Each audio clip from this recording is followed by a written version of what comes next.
28 अगस्त है, दिन है हफ्ते का और साल 2021। गुज़िश्ता रोज़ सुप्रीम कोर्ट ऑफ पाकिस्तान में 3 बड़ी अहम डेवलपमेंट्स हुई। कायम मकाम chief justice of Pakistan justice Umar Ata Bandial ने जस्टिस काजी फाइज साहब समेत 3 बड़ी अहम शख्सियात के साथ मुलाकातें की। इन मुलाकातों के बाद हमने अपने सोर्सेज को खंगाला, इन तीनों मुलाकातों का अंदरूनी अहवाल, अंदरूनी कहानी जानने की कोशिश की। इसके नतीजे में हमारे सोर्सेज की जानिब से जो हमें मालूमात दी गई या जो हमें मालूमात फराहम की गई, आज के इस व्लॉग में इन तीनों मुलाकातों का जो अंदरूनी अहवाल है, जो अंदरूनी कहानी है, वो आप नाज़रीन के साथ शेयर करेंगे। इसी के साथ साथ जस्टिस उमरता बंदयाल की जस्टिस काजी फाइजा के साथ जो मुलाकात की, इस पर मेरे छोटे भाई हमारे साथी सदीक जान ने बड़ी खूबसूरत वीडियो की है। बड़े बेहतरीन अंदाज में, खूबसूरत अंदाज में इस मुलाकात को एलेबोरेट किया गया सदीक जान की तरफ से। लेकिन दो बातें सदीक जान ने ऐसे की हैं जिसमें एक बात के साथ सदीक जान के साथ मैं मुकम्मल तौर पर इतफाक करूँगा, फुली इतफाक करूँगा। लेकिन एक बात जो सदीक जान ने, वो बात क्या थी वो भी आगे चल के मैं आप नाज़रीन के सामने रखूँगा। उस बात के साथ मेरा सदीक जान से पार्शली सा, स्लाइटली सा इख्तलाफ है। वो इख्तलाफ क्या है वो भी आप नाज़रीन को ज़रूर बताएँगे। लेकिन इन सारी बातों की डिटेल बताने से पहले 25 अगस्त के फैसले के बाद जो सुप्रीम कोर्ट के 5 रुकनी लार्जर बेंच ने जस्टिस काजी फाइज साहब के 20 अगस्त के हुक्मनामे के खिलाफ सुनाया था, या 20 अगस्त के हुक्मनामे से मुतल्लिक जो लार्जर बेंच का 25 अगस्त का फैसला था, मुख्तसर फैसला था, इस फैसले के बाद हमारे कुछ सहाफ़ियों की तरफ से जो सहाफ़ती डिसऑनेस्टी का मुज़ाहरा करते हुए कायम मकाम chief justice of Pakistan justice Umar Ata Bandial, justice Munib Akhtar और जस्टिस इजाज़ुल एहसन की जो किरदार कुशी की गई और ये तासुर देने की कोशिश की गई कि इस फैसले के ज़रिए जो मुस्तकबिल के चीफ जस्टिस साहबान हैं, जो इस 5 रुकनी बेंच का हिस्सा थे, जिसमें जस्टिस उमरता बंदयाल जो जस्टिस गुलजार अहमद के बाद आइंदा के चीफ जस्टिस बनेंगे, और जस्टिस इजाज़ुल एहसन और जस्टिस मुनीब अख्तर जो उनके बाद चीफ जस्टिस ऑफ पाकिस्तान की जिम्मेदारियां संभालेंगे, इन तीनों चीफ जस्टिस साहबान ने 25 अगस्त के फैसले के जरिए जो अपना अख्तियार है, जो आइंदा वो चीफ जस्टिस बनेंगे, उस अख्तियार में इजाफा कर लिया है। और इस फैसले के जरिए जो सो मोटो का अख्तियार है, उस सो मोटो के अख्तियार के हवाले से चीफ जस्टिस ऑफ पाकिस्तान का जो ऑफिस है, उसे घंटा घर से तशबीह दी गई कि अब सुप्रीम कोर्ट का कोई भी जज जो है वो सो मोटो का अख्तियार जो है वो चीफ जस्टिस ऑफ पाकिस्तान के ऑफिस के बगैर इस्तेमाल नहीं कर सकेगा। लेकिन यहाँ पर जो सहाफ़ती डिसऑनेस्टी है हमारे साथियों की, उसे मैं क्लियर करने की कोशिश करूंगा। लेकिन यहाँ पर यह भी वाज़ेह करूंगा कि ये तमाम चीज़ें क्लियर करने का मकसद मेरा किसी भी अपने सहाफ़ी दोस्त की, किसी सहाफ़ी साथी की किरदार कुशी करना नहीं। जिस अंदाज से उन्होंने सुप्रीम कोर्ट के 3 मोअज़्ज़ज़ जज साहबान की किरदार कुशी की है, मेरा ऐसा कोई मकसद या इरादा नहीं। मैं आप नाज़रीन के सामने जो 25 अगस्त का सुप्रीम कोर्ट का मुख्तसर फैसला है, उसके पहले पैराग्राफ के जो इब्तदाई 2 जुज़ हैं, वो 2 जुज़ मैं आप नाज़रीन के पहले पढ़ के सुनाऊँगा और फिर मैं बताऊँगा कि इस फैसले की तशरीह क्या है, जिसे एक मुख्तलिफ अंदाज से तशरीह करके एक गलत तासुर जो है वो देने की कोशिश की गई। हालाँकि अगर उस तासुर को भी मान लिया जाए जो हमारे सहाफ़ी भाइयों की तरफ से, सहाफ़ी साथियों की तरफ से देने की कोशिश की गई, तो वो भी आधा तासुर देने की कोशिश की गई, आधी तशरीह करने की कोशिश की गई। उसमें डिसऑनेस्टी क्या थी, साफ थी, वो भी आप नाज़रीन को मैं क्लियर करके बताऊंगा। नाज़रीन, जो ए जुज़ है इस मुख्तसर फैसले का, उसमें ये लिखा गया है, पहले जो इंग्लिश वर्डिंग है वो भी आपको बता देता हूँ, ताकि किसी को ये ना लगे कि मैं भी इस फैसले की कोई अलग से कोई अपनी मनमानी या मनचाही तशरीह करना चाह रहा हूँ। इसमें नाज़रीन ये लिखा है कि the chief justice of Pakistan is the sole authority by and through whom the said jurisdiction can be and is to be invoked or assumed. यानी चीफ जस्टिस ऑफ पाकिस्तान मुकम्मल अथॉरिटी हैं जो सो मोटो का अख्तियार इस्तेमाल करेंगे। लेकिन इस फैसले के जरिए आपको ये बता दूं, जो अगला पैराग्राफ मैंने पढ़ना है, उस पैराग्राफ में जो चीफ जस्टिस ऑफ पाकिस्तान का ऑफिस है, उसे पोस्टमैन का किरदार दे दिया गया है। जो लोग इसे घंटा घर से तशबीह दे रहे हैं कि अब सुप्रीम कोर्ट के तमाम जज साहबान सो मोटो एक्शन लेने के लिए चीफ जस्टिस ऑफ पाकिस्तान के चैम्बर की तरफ देखेंगे, तो ऐसा बिल्कुल नहीं है, बल्कि चीफ जस्टिस के एक ऑफिस को एक पोस्टमैन का किरदार जो है वो सौंप दिया गया है इस फैसले के जरिए। यानी जो चीफ जस्टिस का अख्तियार है सो मोटो लेने के हवाले से, उसे कम किया गया है, बल्कि उसे रेगुलेट किया गया है। बी पैराग्राफ नाज़रीन ये है, द चीफ जस्टिस में invoke assume the said jurisdiction in his discretion. यानी चीफ जस्टिस ऑफ पाकिस्तान अपनी सवाबदीद से इस अख्तियार का इस्तेमाल करेंगे। और आगे ये लिखा है, and shall do so if so requested or recommended by a bench of the court. यानी यहाँ पर एंड के बाद शेल का लफ्ज इस्तेमाल किया गया है, and shall do so if so requested or recommended by a bench of the supreme court. यानी 2005 का जो सर्कुलर था, जिसमें यह कहा गया था कि जो सुप्रीम कोर्ट का बेंच है, अगर किसी मामले पर, बुनियादी हकूक के खिलाफ वर्जी के मामले पर, अवामी दिलचस्पी के मामले पर, अवामी मफाद आमा के मामले पर कोई सो मोटो लेगा या नोटिस लेगा, तो वो केस जो है चीफ जस्टिस ऑफ पाकिस्तान को रेफर होगा, रिकमेंडेशन भिजवाई जाएंगी और चीफ जस्टिस ऑफ पाकिस्तान उस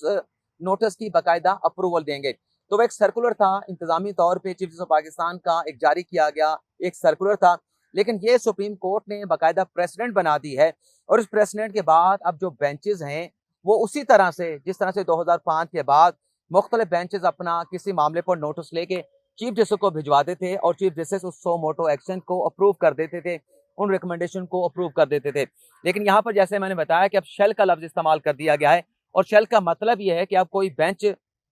चाहे वो जस्टिस काजी फाइसा का बेंच हो, चाहे वो जस्टिस इजाजुल एहसन का बेंच हो, चाहे वो जस्टिस मकबूल बाकर का बेंच हो, अगर उनके नोटिस में कोई ऐसी बात आती है कि बुनियादी हकूक की वायलेशन हो रही है, कोई अवामी दिलचस्पी का मामला है, कोई अवामी मफाद आमा का मामला है और इस पर नोटिस लेना जरूरी है, तो कोई भी बेंच, चाहे जिस भी जज की सरबराही में वो बेंच बनाया गया होगा, वो अगर रिकमेंडेशन भेजेगा चीफ जस्टिस को, तो चीफ जस्टिस ऑफ पाकिस्तान पाबंद होगा कि उन रिकमेंडेशन को एक्सेप्ट करे और उस केस को समाअत के लिए फिक्स किया जाए। हाँ, ये अख्तियार चीफ जस्टिस ऑफ पाकिस्तान का है कि बेंच कौन सा होगा और किस तारीख को उस सोमोटो केस की समाअत होगी। ये 2005 के सर्कुलर में भी अख्तियार जो है वो चीफ जस्टिस ऑफ पाकिस्तान का था और इस अदालती फैसले के बाद भी ये अख्तियार जो है चीफ जस्टिस ऑफ पाकिस्तान का रहेगा। लेकिन हमने देखा कि 25 अगस्त के फैसले के बाद ये इंप्रेशन दिया गया कि शायद 1997 की जो तारीख थी सुप्रीम कोर्ट में, जिसे हमने तो विटनेस नहीं किया लेकिन हमारे बड़े जो सीनियर सहाफ़ी हैं उन्होंने विटनेस किया था, और वो बताते हैं कि एक ऐसी सूरत हाल थी कि इस्लामाबाद से बैठ के कुछ बेंचेस जो हैं हुक्मनामे जारी कर रहे थे और कोयटा में बैठ के, कोयटा जो रजिस्ट्री थी सुप्रीम कोर्ट की जो अभी भी है, वहाँ पर कुछ बेंचेस बैठ के इस्लामाबाद के बेंचेस के खिलाफ हुक्मनामे या फैसले सादिर कर रहे थे और एक इख्तलाफ नजर आ रहा था। एक बेंच कुछ ऑर्डर पास कर रहा था, दूसरा बेंच अपना हुक्मनामा जारी करके, अपना फैसला जारी करके पहले वाले बेंच के जारी किए गए फैसलों को कलअदम कर रहा था या उसको सस्पेंड कर रहा था। तो ऐसी इख्तलाफ की सूरत हाल जजेस में जो इख्तलाफात थे वो वाजे नजर आ रहे थे। लेकिन यहाँ पर भी 25 अगस्त के फैसले को उसी 1997 1996 वाली जो तारीख है उससे तशबीह दी गई। हालांकि उन इख्तलाफात से बचने के लिए, ताकि आइंदा उस तरह की तारीख ना दोहराई जाए, जजेस के दरमियान उस तरह के इख्तलाफात देखने को ना मिले, उसे बेहतर बनाने के लिए, उसे कंट्रोल करने के लिए और सुप्रीम कोर्ट की जो फंक्शनिंग है उसे समूथ बनाने के लिए एक 25 अगस्त का जो फैसला है ये जारी किया गया है। हमने ये देखा, हमारे कुछ साथी दोस्तों की तरफ से ये इंप्रेशन दिया गया कि इस फैसले के जरिए, जो मैंने पहले भी बताया है, कि जस्टिस समर्था बंदयाल जो आइंदा जस्टिस गुलजार अहमद के बाद चीफ जस्टिस बनेंगे, उन्होंने अपने अख्तियारात में इजाफा कर दिया। जस्टिस गुलजार अहमद के अख्तियारात में इजाफा कर दिया गया है और उनके बाद justice Ijazul Ahsan chief justice बनेंगे, उनके बाद justice Munib Akhtar chief justice बनेंगे। तो इस 5 रुकनी बेंच में 3 चीफ जस्टिस साहबान ऐसे शामिल थे जो आइंदा के चीफ जस्टिस हैं और इन तीनों जज साहबान ने मिलकर अपने अख्तियारात में इजाफा किया है, चीफ जस्टिस के ऑफिस के अख्तियारात में इजाफा किया है, उसे ज्यादा बाअख्तियार बना दिया गया है। चलें, अगर इसी इंप्रेशन को एक्सेप्ट कर लिया जाए तो बात अगर बतानी है तो फिर पूरी बताई जाए, लोगों के साथ पूरी बात को शेयर किया जाए। तो पूरी बात यह है कि अगर जस्टिस समर्था बंदयाल चीफ जस्टिस बनते हैं, इस फैसले के जरिए जिस तरह से कहा जा रहा है उसे एक्सेप्ट कर लिया जाए, गो के ऐसी सूरत नहीं है। चीफ जस्टिस के ऑफिस को एक पोस्टमैन बना दिया गया है, पाबंद बना दिया गया है कि बेंच अगर रिकमेंड करेगा तो चीफ जस्टिस ऑफ पाकिस्तान उस रिकमेंडेशन को हर हाल में एक्सेप्ट करके बेंच बनाएगा और उस मोटो को समाअत के लिए मुकर्रर किया जाएगा। चलें, एक लम्हे के लिए एक्सेप्ट कर लें कि चीफ जस्टिस को बाअख्तियार बना दिया गया है, तो जस्टिस समर्था बंदयाल आइंदा के चीफ जस्टिस होंगे। उनके बाद कौन चीफ जस्टिस बनेगा? जस्टिस काजी फाइसा बनेंगे। अगर उनका जो केस है लंदन के फ्लैट के हवाले से क्यूरेटिव रिव्यू सुप्रीम कोर्ट में फाइल हो चुका है, वो अगर उनके रास्ते में किसी किस्म की रुकावट नहीं बनता तो जस्टिस काजी फाइसा जो है वो चीफ जस्टिस बनेंगे, तो वो भी बाअख्तियार होंगे। उनके बाद जस्टिस इजाजुल एहसन ने चीफ जस्टिस बनना है, वो बाअख्तियार होंगे। उसके बाद कौन चीफ जस्टिस बनेगा? उसके बाद justice Mansoor Ali Shah chief justice बनेंगे, वो भी बाअख्तियार होंगे। उसके बाद बनेंगे जस्टिस मुनीब अख्तर, उनके साथ भी यही सूरत होगी, सेम सिचुएशन होगी। उसके बाद चीफ जस्टिस कौन बनेगा? जस्टिस याहिया अफरीदी बनेंगे, तो जस्टिस याहिया अफरीदी के पास भी वही अख्तियारात होंगे जो जस्टिस समर्था बंदयाल, जस्टिस काजी फायद, जस्टिस इजाजुल एहसन, जस्टिस मंसूर अली शाह और जस्टिस मुनीब अख्तर के पास होंगे। तो ये सहाफ़ती डिसऑनेस्टी है कि हम अपनी पसंद की चीज़ों को लोगों के सामने पेश कर रहे हैं, लेकिन जो हकीकत है, जो असल सूरत हाल है, वो सामने नहीं रखी गई। इसे मैंने क्यों क्लियर करने की कोशिश की, ये भी आपको बता देते हैं, क्योंकि हमें कुछ ऐसे कानूनी माहिरीन की जानिब से, बल्कि कुछ ऐसे दोस्तों की जानिब से बताया गया कि ये जिस तरह से तशरीह की जा रही है, कुछ सहाफ़ी मनमानी, मनचाही दिलचाही तशरीह कर रहे हैं, ऐसी सूरत-ए-हाल नहीं है, बल्कि सूरत-ए-हाल को वाज़ेह कर दिया गया है और इस चीज़ को अवॉइड करने के लिए कि दोबारा से जिस तरह से एक इन्हिराफ किया गया जस्टिस काज़ी फ़ाइज़ की तरफ से, जो प्रोसीजर था 2005 के सर्कुलर के बाद, उससे समूथ किया गया है, चीज़ों को बेहतर किया गया है। तो इससे ये नहीं कह सकते कि जजेस में कोई इस तरह के इख्तलाफ मौजूद हैं कि 1997 या 1996 वाली सूरत-ए-हाल हमें बनती जो है वो नज़र आ रही है। तो ये नाज़रीन डिटेल हो गई, जो तासुर दिया गया, माफ़ी चाहता हूँ।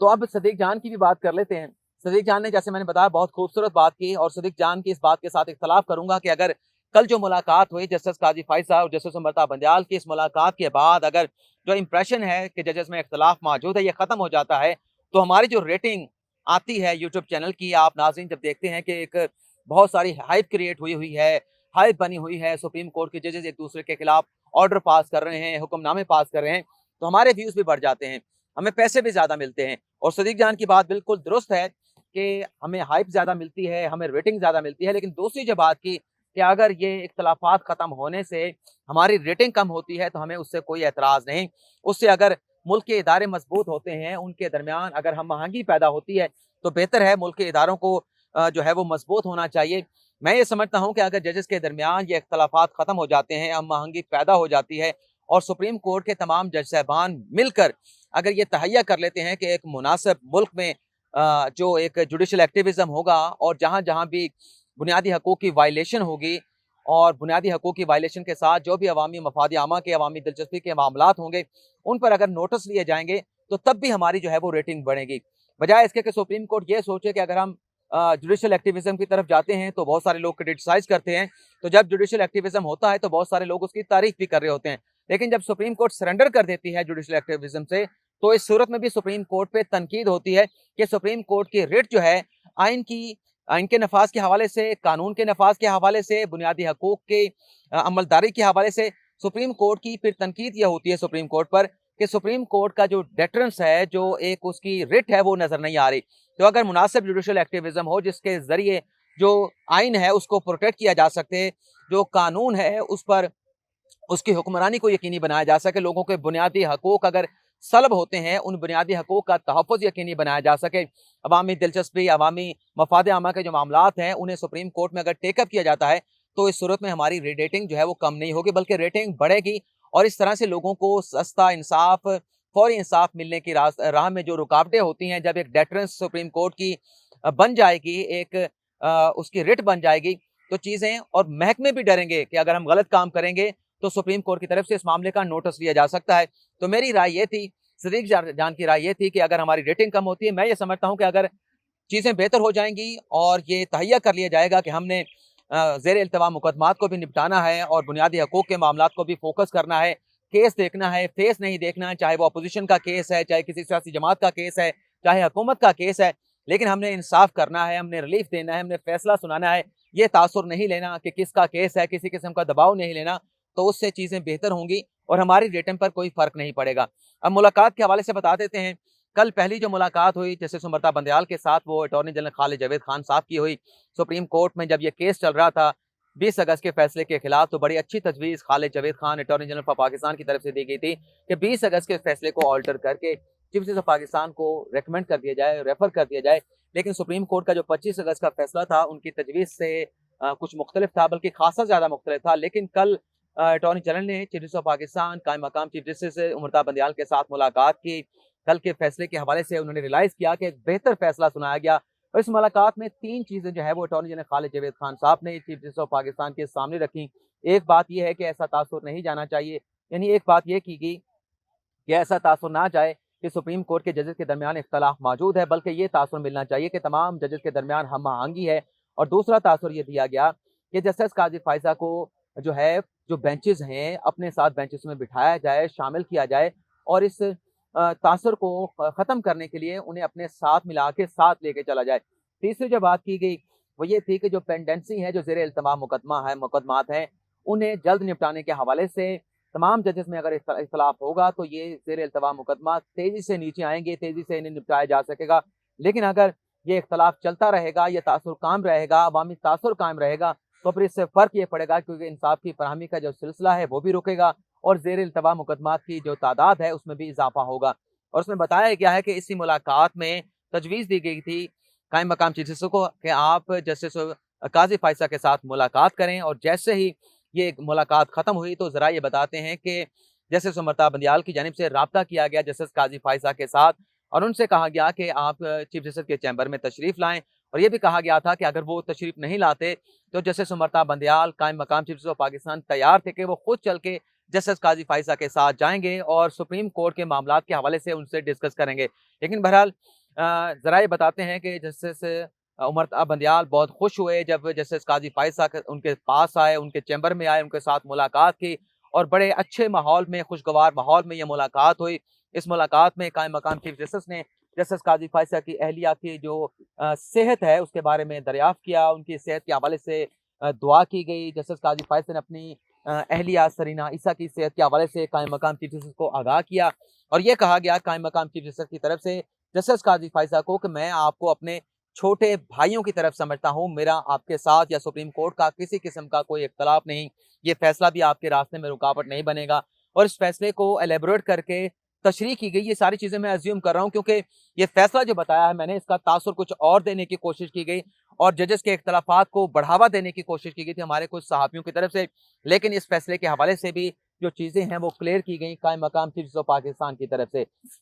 इस मुलाकात के बाद जस्टिस काज़ी फ़ायज़ साहब जिनकी अहलिया बीमार हैं और वो बैरून मुल्क जाना चाहते हैं अपनी अहलिया के इलाज के सिलसिले में, तो उन्हें छुट्टी मिल चुकी है। लेकिन जस्टिस काज़ी फ़ायज़ साहब को रुख़्सत या छुट्टियाँ लीव्स मिलने के बाद ये उन्होंने वाज़ेह कर दिया है कि इस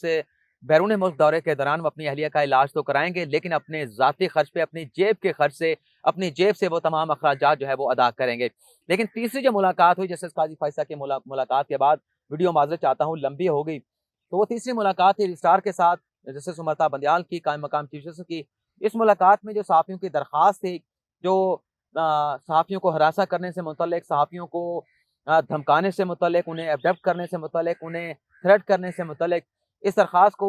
टेकअप करने के लिए, समाअत के लिए मुकर्रर करने के लिए कायम मकाम chief justice of Pakistan justice Amrita Bandial ने रजिस्ट्रार सुप्रीम कोर्ट से कहा, जवाद पॉल साहब से कहा कि आप इस दरख्वास्त को पीर के लिए समाअत को मुकर्रर कर दें और एक स्पेशल बेंच बना दें जिसकी सरबराही जस्टिस इजाजुल एहसन करेंगे। उस बेंच में जस्टिस मुनीब अख्तर और जस्टिस काजी अमीन को शामिल किया गया और बाद अज़ां रजिस्ट्रार ने उस केस को चीफ जस्टिस की डायरेक्शन पर पीर को समाअत के लिए मुकर्रर कर दिया है और स्पेशल बेंच वही बनाया गया जिसके जो नाम मैं आपको बता चुका हूँ। अब 25 अगस्त को सहाफ़ियों की इस दरख्वास्त पर समाअत होगी। कल नाज़रीन ये तमाम मालूमात मैं आपके साथ शेयर करना चाह रहा था, लेकिन कल शाम को बच्चों के साथ बाहर जाना हुआ, तो बाहर जब गए तो कुछ तबीयत मेरी इस तरह से ख़राब हो गई कि पिछले महीने मैंने अपनी राइट किडनी में एक स्टेंट डलवाया है, किडनी से मैंने स्टोन निकलवाया था, तो उसके बाद तबीयत ख़राब हो रही थी और यूरिन के साथ जो है वो ब्लड जो है वो पास ऑन हो रहा था मिक्स करके, तो बड़ी अजीब-सी कैफ़ियत थी। तो वीडियो मुझसे शायद ना बनती, तो तबीयत की उस नज़ाकत को देखते हुए तो मैंने आप लोगों को अपडेट कर दिया था कि ये मालूमात जो मैं आपके साथ शेयर करना चाह रहा हूँ, ये कल 27 अगस्त को नहीं बल्कि 28 अगस्त आज को आपके साथ शेयर करेंगे। तो आप लोगों ने दुआएँ की, आप लोगों का बहुत-बहुत शुक्रिया। तो अब मेरी कोशिश ये है कि जो स्टंट है अब जो मुझे तंग कर रहा है 1 महीने के बाद, इसे निकलवाने का जो प्रोसीजर है वो इंशाल्लाह शुरू करते हैं अगले हफ्ते, ताकि ये जितनी जल्दी निकल जाएगा तो जो कॉम्प्लिकेशन आ रही हैं वो ख़त्म हो जाएँगी। आपकी दुआओं का बहुत-बहुत शुक्रिया। अल्लाह हाफ़िज़।